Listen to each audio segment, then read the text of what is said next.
Akashvani Imphal R.K गोरानी न पाउ पाजरी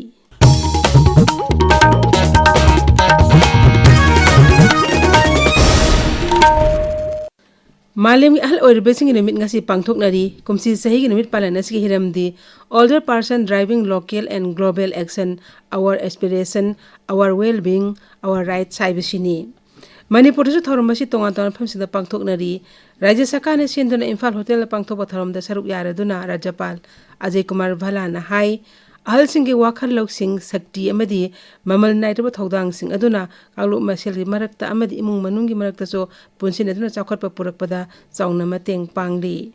mangna makhata na hai haujike na sing hai singba masung thawna leibaduga ahal singgi wakhal loksinga punsin aduna thabak tominarabadi haujik malemda thenariba khudong chadaba kaya se mayoknaba ngamgani ngasi ki tharomadu da ahal singda khudol pasing biduna ikai khumnabas utkhi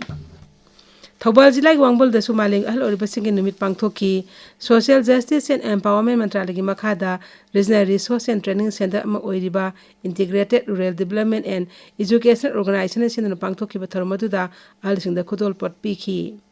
Tharmadu da MLA Okram Surja Kumar Senior Citizens Welfare Forum Manipur President Dr. Maibam Rajendra Singh Jauna Myoy Kayasu Saruyaki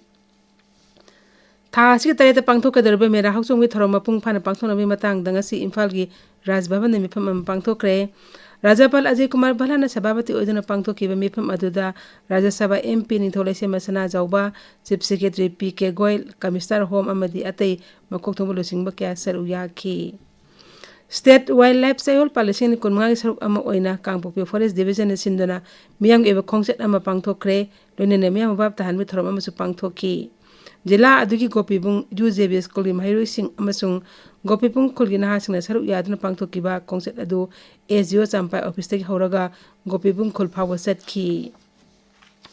Swasthya Nari Sasak Paribar Abhiyan makhada Health Come Awareness Camp for Women and Children Haibesa noming oiba lemna laimi throma mangasi City Hospital Research Center singmarung pangthokre Camp asida diabetes cervical cancer screening tawba yawna tongan ba laina sing test tawki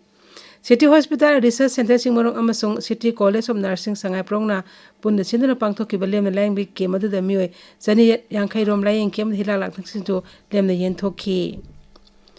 Manipur State Power Distribution Company Limited MSPDCL Thobal na sinduna seba parbalishing kunmagi thorom jila asigi DC Office Complex laiba election counting hall danga si pangthokre thromaduda jila adu Deputy Commissioner Hana Kamai yauna MSPDCL gi official sing saruyaki India Med Department Imphal Center na haidi Manipur gi Rajya khada ngasi dagi lakliba numit mari ni phawa akhak araw yauna akan manong suraba yai ngasi amasung hayeng Imphal West Imphal East Bisnupur Thobal Kaksing Tenopol Churasanpur Chandel Kangpokpi Jiribam None amasung Phajol akan manong sugani haidi Tamenglong Senapati Ukrul amasung Kamjong da lakliba numit mari ni asida akhak araw yauna akan manong sugani Pradhan Mantri Narendra Modi na haidi Rashtriya Swayam Sevak Sangha RSS ki karyakata singna bharp hena chawkhatpa amasung maromdom lepsaba ngamnaba amadi hena sakti level amda mam hena bahona duna lakli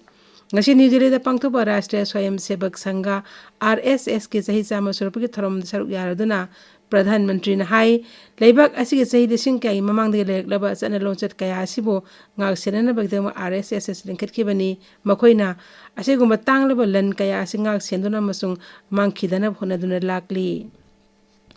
akhana na puthokpa postage tama masung select jatigi da Pradhan Mantri na kathokhi Jammu Kashmir da hayeng diga hoduna thas ki nipan phawboda ahen barel gari tara truk selagani masi lakli ba komai sing yengduna railways na akhana na pakhet pa thorang ni